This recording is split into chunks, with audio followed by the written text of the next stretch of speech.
This video was made possible by CuriosityStream. When you sign up at the link in the description, you'll also get access to Nebula, the streaming video platform that Real Life Lore is a part of. For over 100 years now, Japan has been one of the world's most powerful civilizations. Her impact on culture, technology, and society has been among the greatest in history. But all of this is despite her civilization's spawn point being not necessarily the greatest. The core of Japanese civilization has always been based around the Japanese archipelago in the Pacific Ocean. Japan has always been an island civilization, and modern-day Japan consists of 6,852 different islands. Although there's really only 4 important ones that you need to know about: Hokkaido, Honshu, Shikoku, and Kyushu. All of these islands combined give Japan a land area that's roughly equivalent to the US state of California, but it's a lot more spread out than that. If you place Japan off the east coast of the United States, the southernmost islands would be south of Miami, while the northernmost would be above Halifax. And unlike California, Japan has a population of nearly 127 million people, more than 3 times the population in California. However, most of this population is concentrated into just a few small areas on the island of Honshu, and a topographic map helps to explain why. This is Japan's first major geographic weakness. The home islands are absolutely covered with mountains. 73% of Japan's total land area, in fact, is mountainous, which means that most of Japan's land is incredibly difficult and expensive to develop for human habitation. With only 27% of her land not being covered by mountains, it means that despite being much larger in overall territory, Japan has about the same amount of livable and workable land that South Korea has. Most of the Japanese population is, therefore, crowded and stuffed into highly concentrated, dense urban areas across the scattered plains in between the mountains, like the Nobi Plain, home to 7 million, or the Osaka Plain, home to over 19 million. Japanese civilization historically was based around the Osaka Plain, with the capital in Kyoto, before it was moved to the larger, more strategic, and more productive Kanto Plain in the 17th century. The Kanto Plain is the largest single area of flat land in Japan with the highest potential for agriculture and cheap expansion, and it's why today the plain is home to the largest urban area in the world, Tokyo,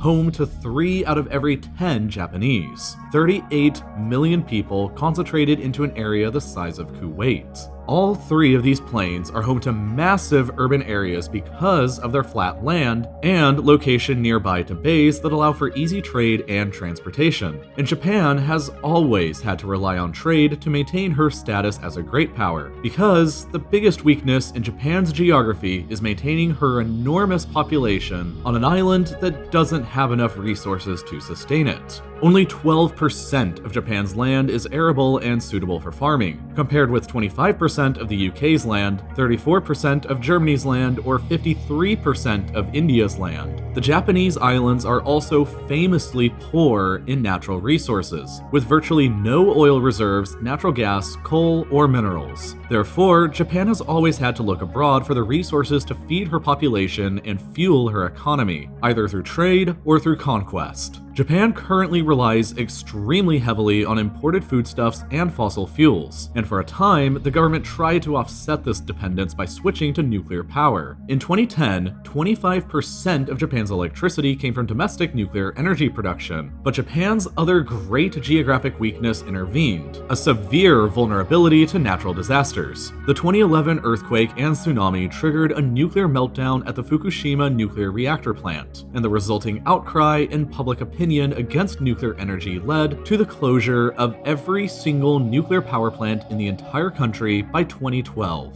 Today, only 4% of Japan's electricity comes from nuclear power, and the country is even more dependent on fossil fuel imports, and another disaster could strike again at any time. Japan is, after all, one of the most vulnerable countries in the world to natural disasters, and certainly the most vulnerable great power by a wide margin.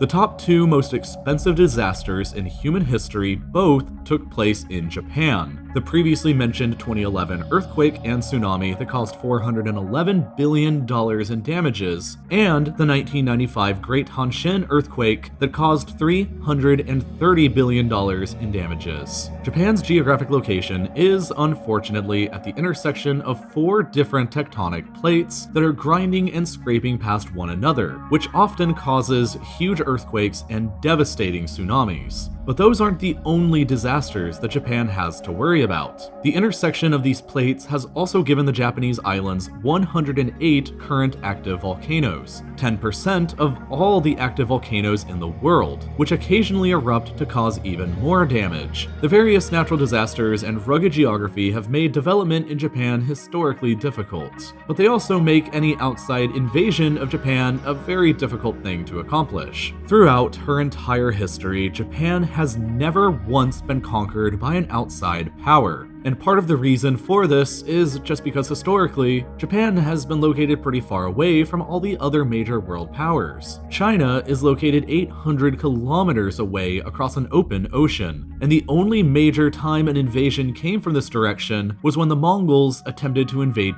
twice in the 13th century and failed twice from 2 different typhoons that destroyed their fleets. Natural disasters can occasionally work in Japan's favor after all, and since Japan is located so far away from the troubles of Asia and the rest of the world, they have the option at any time to pursue a policy of isolationism, which they did for over 2 centuries between 1641 and 1853, when Japan had essentially zero contact with the outside world and punished any Japanese person leaving the islands with death if they ever returned. But the lack of raw materials and farmland at home needed to supply her economy and feed her people has occasionally led Japan to pursue a very different policy of imperialism to conquer what she needs. And Korea has always been the first target. The peninsula is a logical choice for expansion because it's close to Japan's core, it can serve as a funnel for the Japanese military to push deeper into Asia from, and it's rich with natural mineral resources and arable land. A unified Japan attempted to conquer Korea once for these reasons before the isolationist period in 1592, and then again in 20th century after the end of the isolationist period. Japan's rapidly industrializing economy in the 20th century demanded things like oil, coal, steel, and of course, food, all of which Japan's geography has relatively poor amounts of.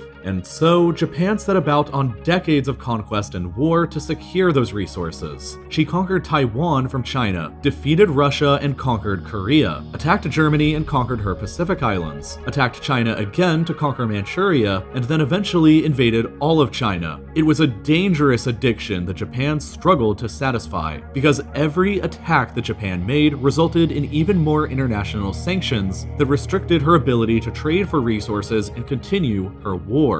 When the US embargoed Japan in 1940 and cut off her oil supply, the Japanese military calculated that they only had 2 years left of oil in their reserves before they ran dry and couldn't continue. The need for oil placed on them by their geography and trade restrictions caused the Japanese military to commit to invading Indonesia and the Philippines, which would eventually bring in basically the entire world against them. Japan overextended themselves all across the Pacific, and with rapidly depleting reserves of oil and coal that they couldn't possibly replenish back at home, they inevitably lost against a massive coalition that they couldn't have ever hoped to defeat. But the allies of the war faced the same problem that the Mongols faced in the 13th century. Invading Japan itself really sucks. Japan planned a massive, all-out defense of their home islands that probably would have cost the Allies millions of casualties. So rather than dealing with that, the US resorted to dropping the atomic bombs, and Japan surrendered without it ever coming to that.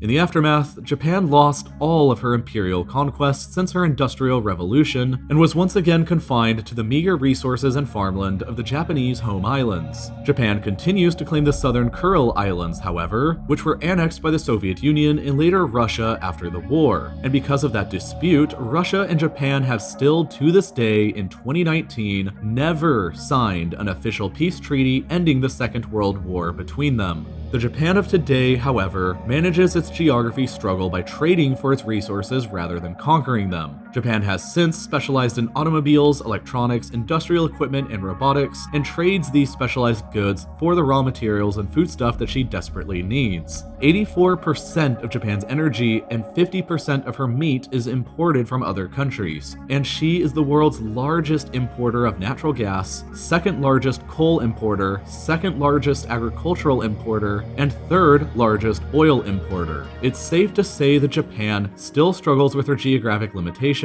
and still deals with them by seeking out resources abroad, just in a different manner than she has in the past. Of course, the way that Japan attempted to solve her geographic limitations in the past through conquest was not justifiable. However, if you want to see a much more in-depth video explaining how and why Japan fought World War II and how her geography hurt and helped, you should check out Apocalypse: The Second World War next on CuriosityStream, a glorious 6-part documentary series that explains the full history of the Second World War through archival footage that has been painstakingly colored in so that you can see the events the same way as the people who lived through it actually did. This is just one of thousands of titles that you can watch on your desktop, smart TV, iOS, Android, Apple TV, Roku, Chromecast, and more platforms through CuriosityStream. They're the perfect site for anybody who likes being entertained and taught something at the same time. But what's even crazier is that they made their annual subscription even better by including a subscription to Nebula. Nebula is the streaming site that I and a bunch of other creators started as a place to try out new things on a platform purpose-built for educational content.